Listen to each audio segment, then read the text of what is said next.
বাংলাদেশের ঝিনাইদহে একটা কবরস্থানে একটি কবর উত্তর দক্ষিণ থেকে পূর্ব পশ্চিমে হয়ে গেছে। এই বিষয়টা নিয়ে ফেসবুকে ব্যাপক আলোচনা হচ্ছে, আসলে এটা সম্ভব কিনা। এটা আমরা বাংলাদেশে কথিত বিভিন্ন কথার মধ্য দিয়ে, মানুষের বিভিন্ন কথন থেকে এই জাতীয় কথাগুলো অনেক সময় ফুটে ওঠে, যেটা বাস্তব পক্ষে গিয়ে খোঁজ নিলে দেখা যায় এর কোনো সত্যতা খুঁজে পাওয়া যায় না।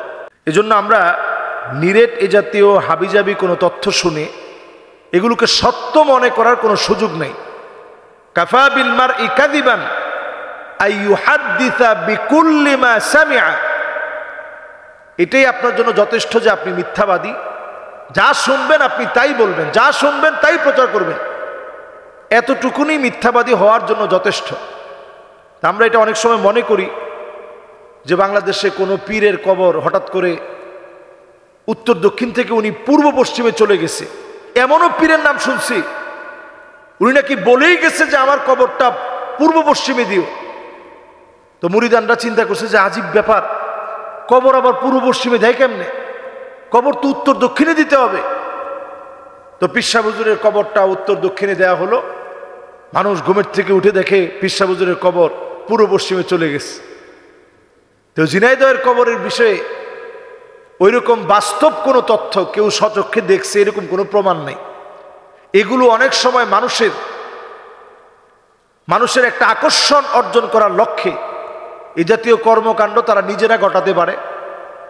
গটিয়ে বিশাল ধরেন 10-20 বছর তারা এই সময়টাকে, 40 বছর তারা ধরেন এটাকে পুঁজি হিসাবে কাজে লাগালো যে 40 বছর পরে আমার পীরের কারামতি প্রকাশ করতে হবে।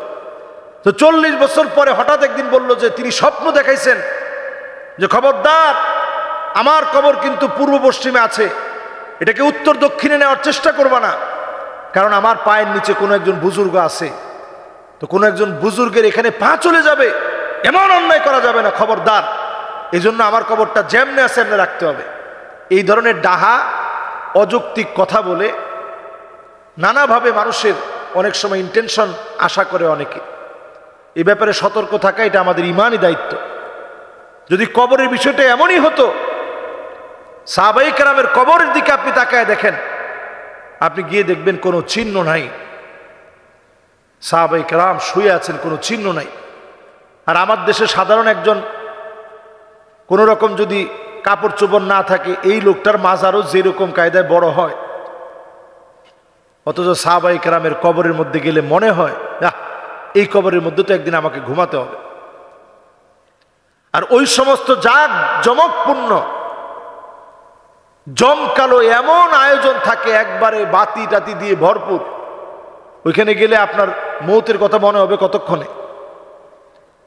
এই জন্য আমরা সতর্ক করব, এই জাতীয় অহেতুক কোনো বিষয় মানুষের সামনে নিয়ে আসলে মানুষ নানাভাবে প্রভাবিত হবে এবং নানাভাবে এটা ফিতনার কারণ হবে।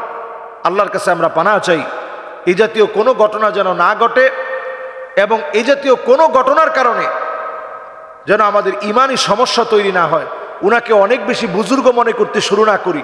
কারণ কবরটা এমন এক জায়গা, আন-নাসু ফিল কবরি কাল গারিকি ফিল বাহর, কবরের ভিতরে মানুষ অসহায়, সমুদ্রে সাঁতার না জানলে যেমন অসহায়।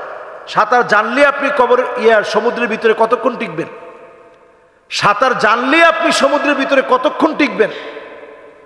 আর হাদিসের মধ্যে বলা হয়েছে আন-নাসু ফিল কবরি কাল গারিকি ফিল বাহর, সমুদ্রের ভিতরে সাঁতার না জানলে তো আপনি এক মুহূর্ত টিকতে পারবেন না। সাঁতার জানলেই তো টিকা যায় না। এই কবরের ভিতরে আমল নিয়েই তো মানুষের কোনো উপায় নেই। আর সেখানে আমলহীন মানুষ ভণ্ডামি করে যদি আপনি কবরে যান, আল্লাহর আদালতে কেমন করে জবাব দিবেন? এজন্য আমরা আল্লাহর কাছে পানাহ চাই, এই জাতীয় ঘটনার সূক্ষ্ম তদন্ত করে আলেম ওলামাদের সুচিন্তিত মতামতের ভিত্তিতে কবর যদি অন্য দিকে থেকেও থাকে, এটাকে উত্তর দক্ষিণে দিয়ে দেওয়া দরকার, যাতে করে ভণ্ডামির কোনো স্কোপ তৈরি হতে না পারে, ভণ্ডামির কোনো স্কোপ যেন তৈরি হতে না পারে। আল্লাহ আমাদেরকে বোঝার তৌফিক দান করুক।